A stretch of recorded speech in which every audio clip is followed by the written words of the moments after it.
Lors de la fête commémorative du 2 octobre 2018, le colonel Mamadi Doumbouya était jusqu'à l'aube du 5 septembre 2021 le commandant en chef des forces spéciales guinéennes.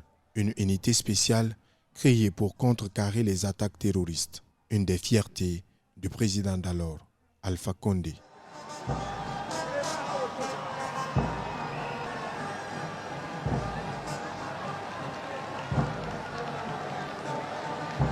Mais la matinée du 5 septembre 2021 n'a pas été royale, car les Kalumka se réveilleront entre les crépitements de balles. Dans le centre-ville de Conakry, la panique était générale et des interrogations se multipliaient.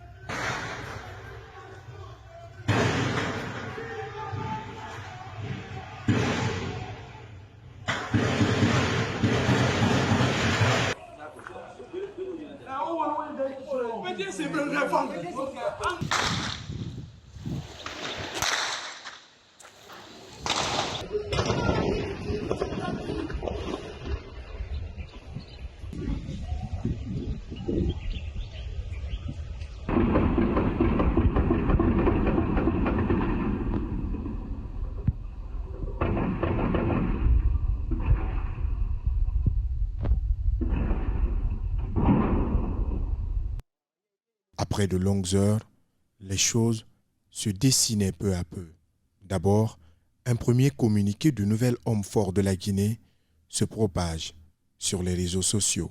Guinéennes et Guinéens, chers compatriotes, la situation sociopolitique et économique du pays, le dysfonctionnement des institutions républicaines, l'instrumentalisation de la justice, le piétinement des droits des citoyens, l'irrespect des principes démocratiques, la politisation à outrance de l'administration publique, la gabegie financière, la pauvreté et la corruption endémique ont émené l'armée républicaine de Guinée à travers le Comité national du rassemblement et du développement, CNRD, à prendre ses responsabilités vis-à-vis du peuple souverain de Guinée et dans sa totalité. Nous avons décidé ainsi, après avoir pris le président qui est actuellement avec nous, la République, nous avons décidé de dissoudre la Constitution en vigueur, de dissoudre les institutions. Nous avons décidé aussi de dissoudre le gouvernement, de la fermeture des frontières terrestres et aériennes. Nous appelons nos frères d'armes à l'unité afin de répondre aux aspirations légitimes du peuple de Guinée. Nous les invitons également chacun, à ce qui le concerne, de rester dans les casernes et continuer leurs activités régaliennes. Le suspense grandissait, puisque le ministre de la Défense, dirigé avant la chute du PRAC par Dr Diané, sort un autre communiqué. Sur les réseaux sociaux, les communicants du RPG Arc-en-Ciel essaient tant bien que mal de rassurer avec des slogans comme, je cite, « La situation est sous contrôle. Le FAMA va bien. Il est bien sécurisé. » Malheureusement, cette stratégie communicationnelle ne marchera pas, car les nouveaux hommes forts, déterminés à prouver leur acte, prennent le FAMA. Première apparition.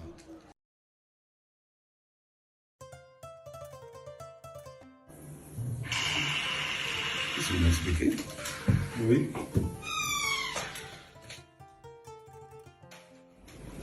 Depuis que vous êtes dans le locaux, est-ce qu'on vous n'êtes pas torturé, non? Est-ce qu'on vous a... On a touché à un seul de vos cheveux. On vous a brutalisé? Non.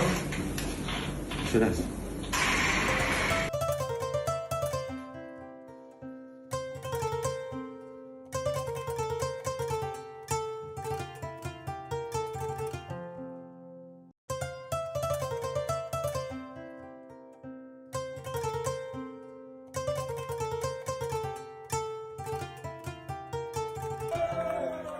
Ils ne s'arrêtent pas là.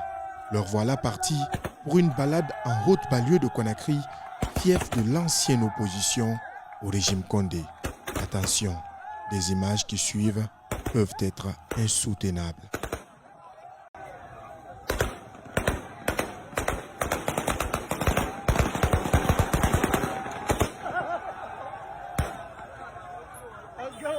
Liberté! Liberté!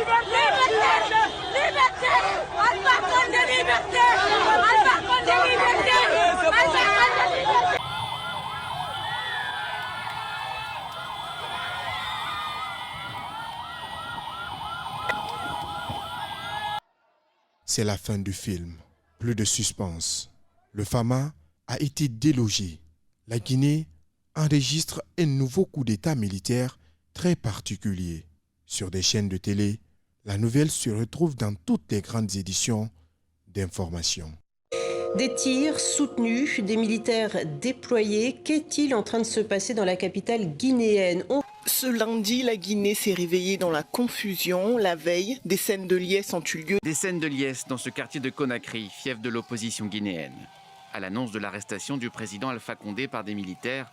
Après des heures de tirs à balles réelles dans le centre-ville de Conakry ce dimanche, le président Alpha Condé a été arrêté par les forces spéciales guinéennes conduites par le colonel Mamadi Doumbouya. Le piétinement des droits des citoyens, l'irrespect des principes démocratiques,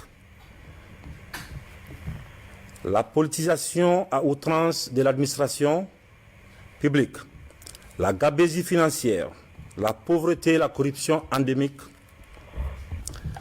ont amené l'armée guinéenne à travers le Comité national du rassemblement et du développement à prendre ses responsabilités vis-à-vis du peuple souverain de Guinée dans sa totalité. Nous avons décidé à partir de l'instant de dissoudre la Constitution, car nous allons réécrire une Constitution ensemble, cette fois-ci, toute la Guinée. Nous allons nous rassembler, les 4 régions, la diaspora, les Guinéens de l'étranger, tous ensemble ici, nous allons mener une concertation inclusive pour décider de l'avenir de ces pays. La personnalisation de la politique, de la vie politique est terminée. Nous n'allons plus confier la politique à un homme, nous allons confier au peuple. Nous venons uniquement pour ça, qui est le devoir d'un soldat, de sauver le pays. La seule chose qui nous amène, c'est ça. Nous allons mettre en place un système qui n'existe pas. Et ce système, il faut qu'on le fasse tous ensemble. Il y a eu beaucoup de morts pour rien, beaucoup de blessés, beaucoup de larmes. Alors qu'on aime tous la Guinée. Donc, je pense qu'il est temps pour nous de se comprendre, de se donner la main, de s'asseoir, d'écrire une constitution qui est adaptée à nos réalités, capable de régler nos problèmes. Parce que si vous voyez l'état de nos routes, si vous voyez l'état de nos hôpitaux, vous vous rendez compte qu'après 62 ans, qu'il est temps pour nous de se réveiller. Il faut qu'on se réveille et qu'on se donne la main et qu'on apprend à s'aimer encore comme on avait l'habitude depuis. Donc pour ce faire, nous avons dissous la Constitution, nous allons dissoudre les institutions. Le gouvernement est dissous. La fermeture des frontières terrestres pendant 1 semaine encore. Et nous allons voir après les frontières aériennes, comment faire. Avec tous nos camarades, nous allons trouver la solution pour sortir de cette KPJ. Donc nous appelons nos frères d'armes des unités de toute la République de se mettre du côté du peuple, cette fois-ci, pour une bonne fois, d'aider le peuple de Guinée à sortir de ça, parce qu'on a besoin de sortir de cette ornière-là. Nous invitons également chacun, en ce qui le concerne, de rester dans ces casernes et continuer les activités régaliennes. C'est quoi? C'est protéger la population, nos frontières. C'est le combat qu'on doit mettre, qu'on doit continuer. Les plus amples informations seront données. Mais sachez encore que nous allons engager une concertation nationale pour ouvrir une transition inclusive et apaisée. Plus personne ne doit mourir pour rien. Les Guinéens ne doivent plus mourir pour la politique, parce que nous avons mis la politique en devant et oublié aussi ce que nous sommes. Nous allons travailler ensemble avec tous nos partenaires, bi- et multilatéraux. Aussi rassurer le respect des engagements vis-à-vis des organisations internationales. Le Guinéen respecte sa parole. C'est ça la dignité. L'harmonie entre le dire et le faire. Et qu'est-ce qu'il disait Jerry Rawlings? Il dit que si le peuple est écrasé par ses élites, il revient à l'armée de rendre au peuple sa liberté. Car nous venons tous du peuple de Guinée. Je vous remercie, peuple voyant de Guinée. Je sais qu'on est capable de prendre notre destin en main. Et nos anciens qui sont morts, ils pourront être fiers de nous. J'espère que cette fois-ci, nous allons arrêter de se battre pour rien. Car la Guinée, elle est belle. Nous n'avons plus besoin de violer la Guinée. On a juste besoin de la faire l'amour. Tout simplement. Je vous remercie. Ah ouais.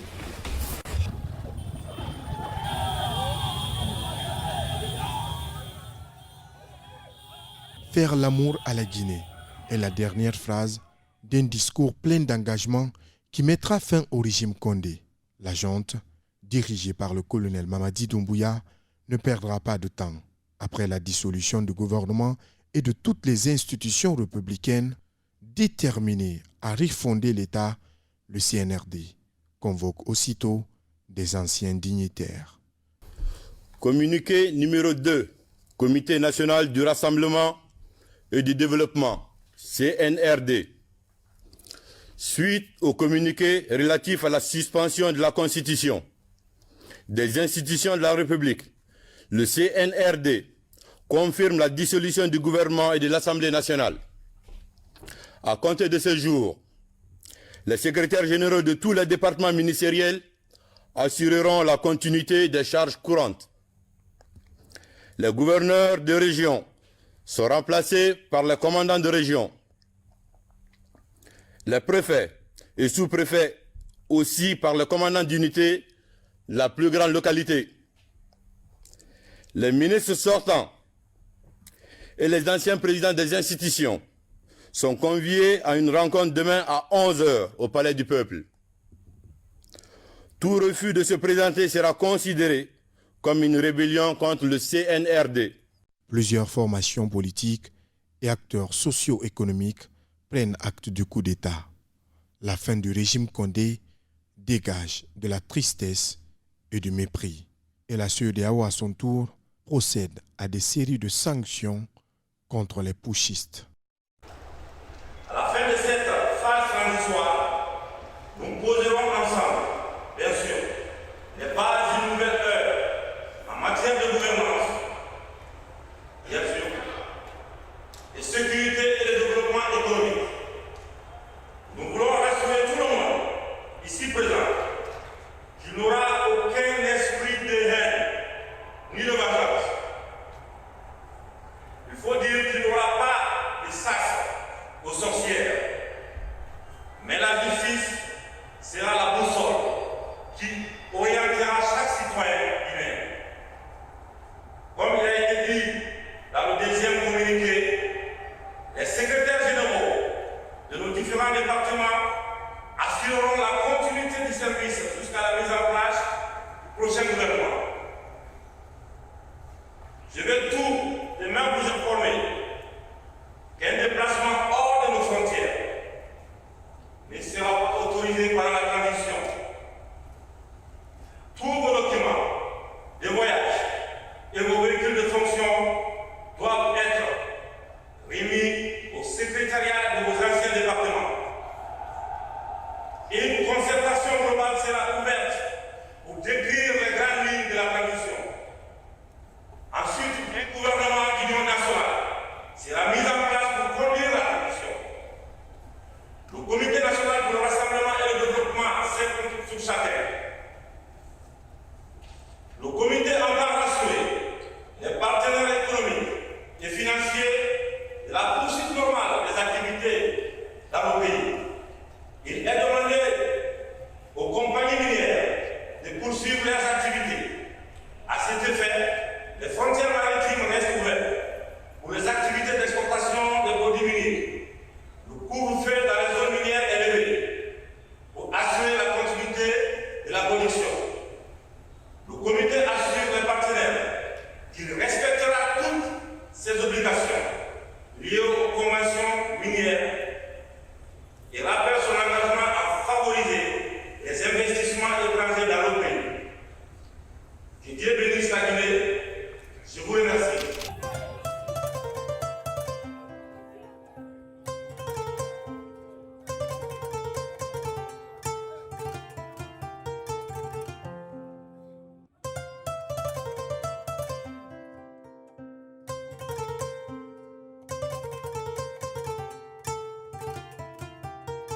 L'objectif, c'est qu'on va rassembler le pays. On va s'asseoir intelligemment, sans se bagarrer, assez bagarrer déjà. C'est nous la pour que tous ensemble, on puisse décider. Mais sur l'ensemble du territoire national, c'est une nouvelle ère qui commence. Et le Comité national du rassemblement pour le développement, désormais au pouvoir, n'entend pas perdre de temps. Toutes les couches seront à tour de rôle convoqués au Palais du Peuple pour des journées de concertation.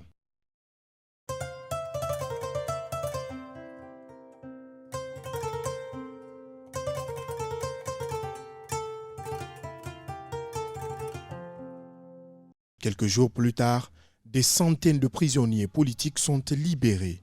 Le prix du carburant est revu à la baisse. Les frontières ouvertes et la charte publiée. La démarche à suivre est désormais connue, même si cette charte est contestée par certains hommes de droit, à l'image de Dr Alassane Makane Rakake. En tant qu'homme de droit, je vous dirais d'abord, quand j'ai suivi la lecture de la charte de la transition à la radio nationale, c'était pour moi une déception.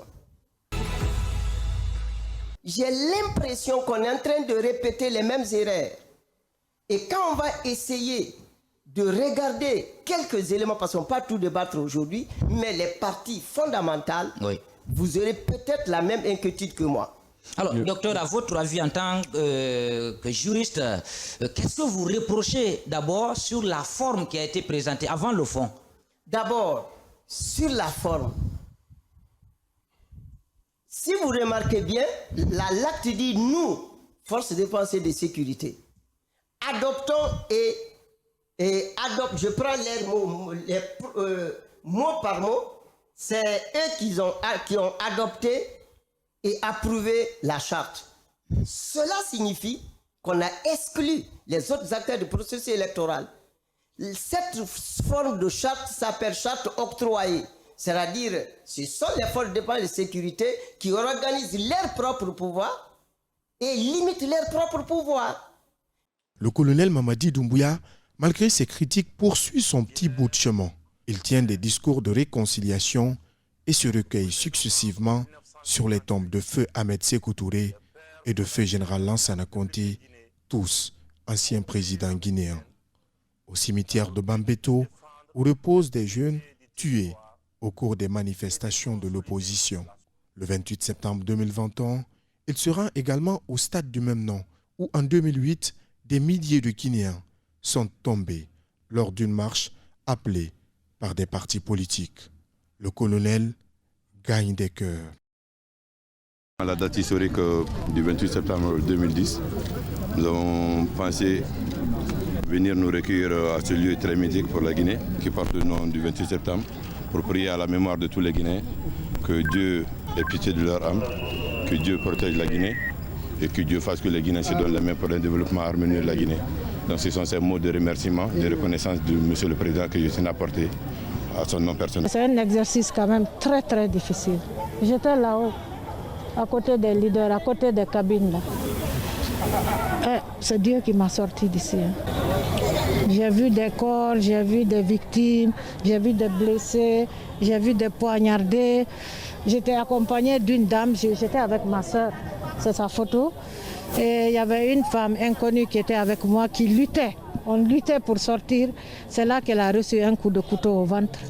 En voyant ce colonel sur la pelouse du stade du 28 septembre, je sais que dorénavant justice sera faite. Et je me suis juré, tant que j'en aurai la force, et je souhaite même qu'après moi, que mes héritiers puissent continuer cette tradition, que le 28 septembre, à chaque anniversaire, qu'un dépôt de gerbes de fleurs soit déposé ici.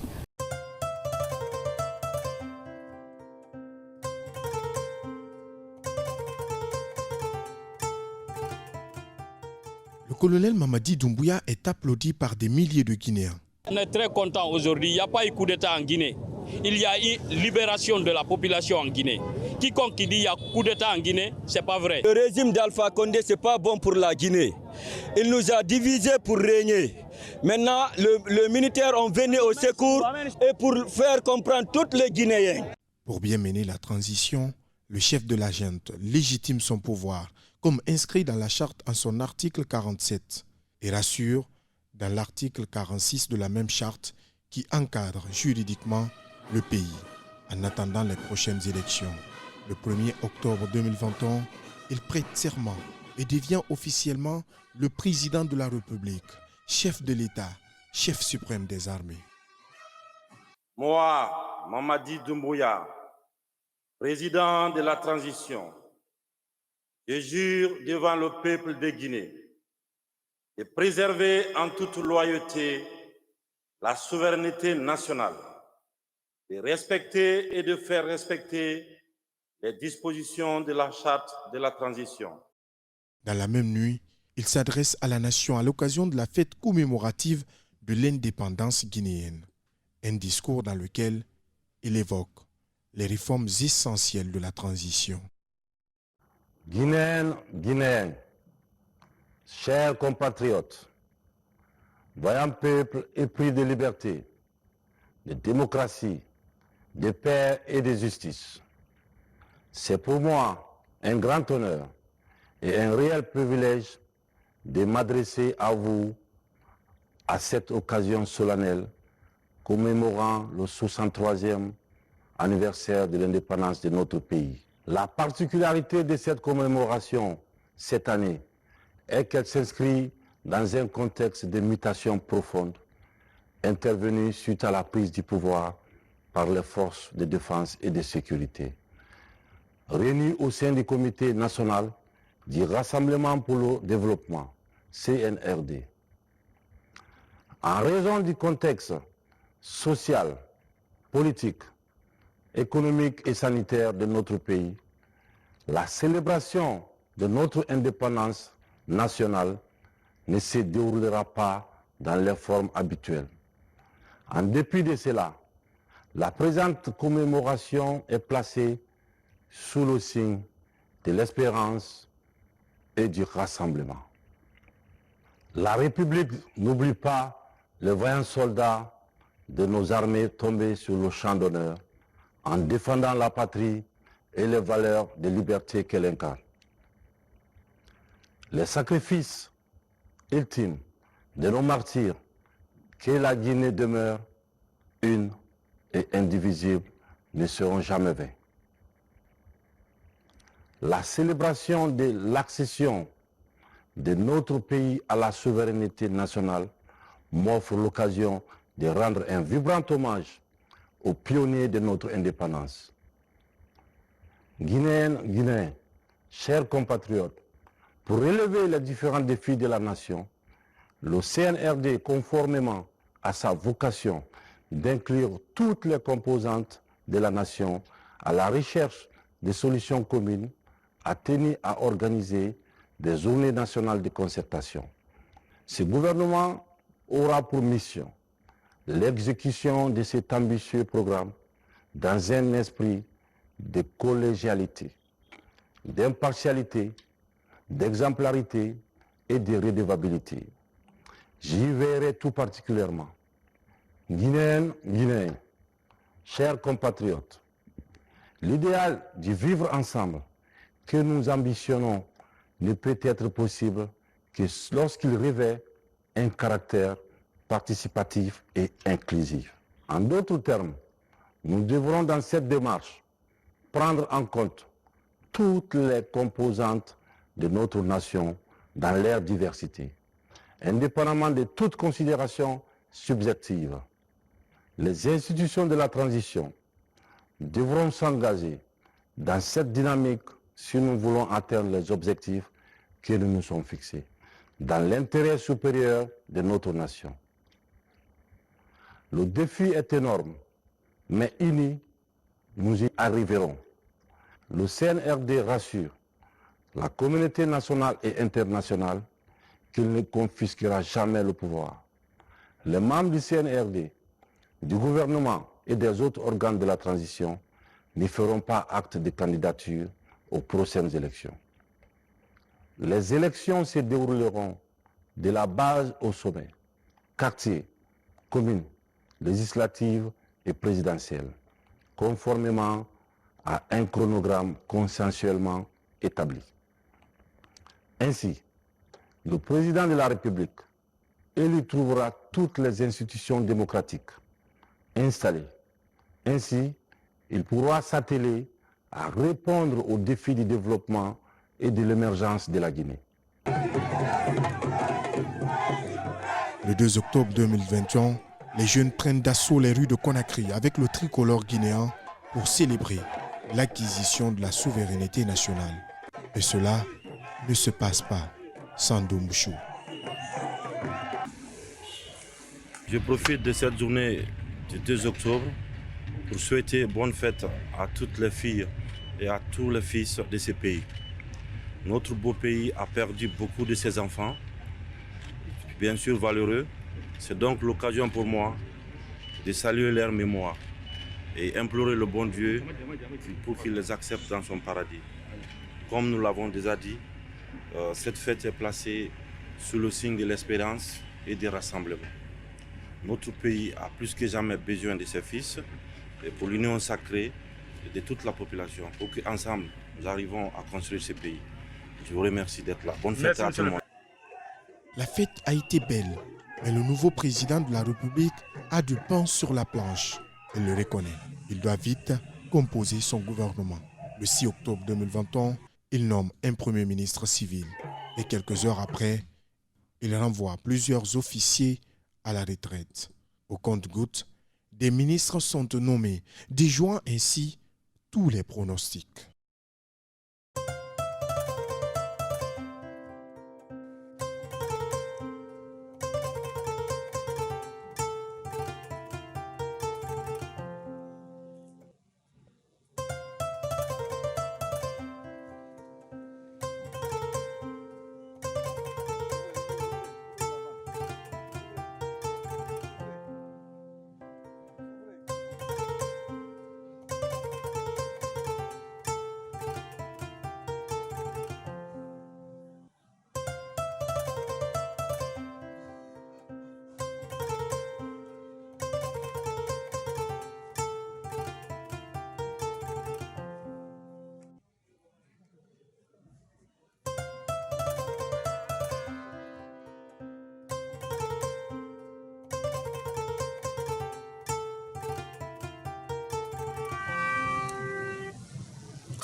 Au même moment, des décisions s'enchaînent. Les opérations de déguerpissement des emprises des routes se poursuivent. Des militaires accusés de vol lors du coup d'État sont arrêtés et présentés à la presse. Au-delà, la convocation des caciques du RPG Arc-en-Ciel au lendemain d'une conférence de presse organisée par l'ancien parti au pouvoir. Une rencontre au cours de laquelle ces derniers ont durci le ton, exigeant la libération de leurs champions détenus par le CNRD depuis le 5 septembre 2021. On a demandé humblement, on a fait une résolution adressée au CNDC pour dire ce que nous souhaitons, c'est la libération du professeur Alpha Condé. Par conséquent, nous avons entrepris, dans notre compte rendu, vous l'avez constaté, nous avons également introduit une lettre demandant à rencontrer le professeur Alpha Condé, justement nous assurer, bien que nous faisons confiance aux nouvelles autorités, pour nous assurer de son état de santé physique et morale. Par conséquent, j'estime jusqu'à preuve du contraire que nous avons cette responsabilité en commun. C'est veiller à ce que le professeur Alpha Condé soit dans les conditions les meilleures. Et je suis sûr et convaincu qu'ils en sont conscients. Quiconque sait ce que représente le professeur Alpha Condé pour cette nation, il sait pertinemment qu'il n'est même pas en détention, il est en repos. La libération du professeur Alpha Condé, je le répète, n'est pas une question de négociation. Le temps qu'il mettra à être libéré est connu. De l'autre côté, ils sauront prendre la responsabilité qui est celle de permettre justement que cette transition soit apaisée comme nous le souhaitons tous. Aussi, informer nos militants de ce que nous entendons faire dans le processus de la transition. Surtout leur demander de se remobiliser pour reconquérir notre pouvoir qui d'ailleurs, on ne l'a pas perdu encore parce que nous avons dit que le CNRD est une simple parenthèse. Donc, nous voulons revenir à Sékou Touré après la transition. Et pour cela, notre véhicule n'a ni marche arrière ni frein. Inch'Allah, après la transition, le RPG sera encore à Sékou Touré. L'opération de récupération des biens immobiliers de l'État vise les anciens dignitaires. Au sein de l'opinion, des voix s'élèvent contre la méthode cavalière. Des juristes dénoncent le non-respect de la procédure. Amadou Damaro Kamara, Nanto Chérif, Ismaël Djoubaté et Dr Mohamed Diané sont les premières victimes de cette vaste opération enclenchée par la junte.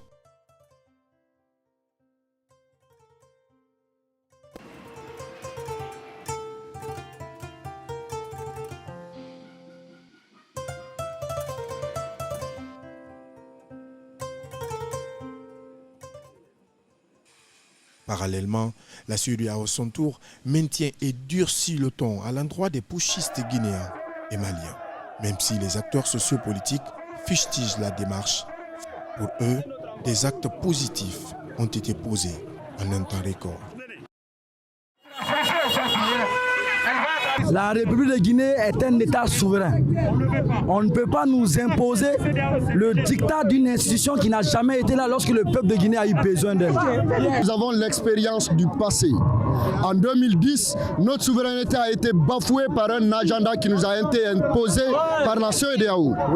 Du coup, nous avons vécu toutes sortes de ce capharnaüm de misère. Nous estimons que la CEDEAO est une organisation d'amis qui ne se met pas du côté du peuple. Ils sont du côté des chefs d'État africains. Alors, nous clamons l'autodétermination du peuple de Guinée. Nous clamons la liberté du peuple de Guinée à déterminer sa marche à suivre pour une transition inclusive et participative.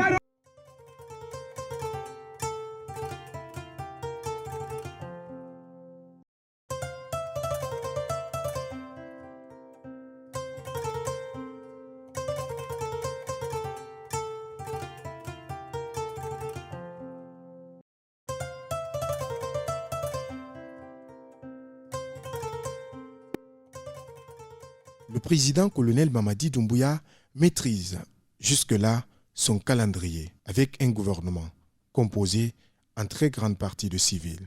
Mais en attendant ces 100 premiers jours, la majorité de la population guinéenne salue ces initiatives.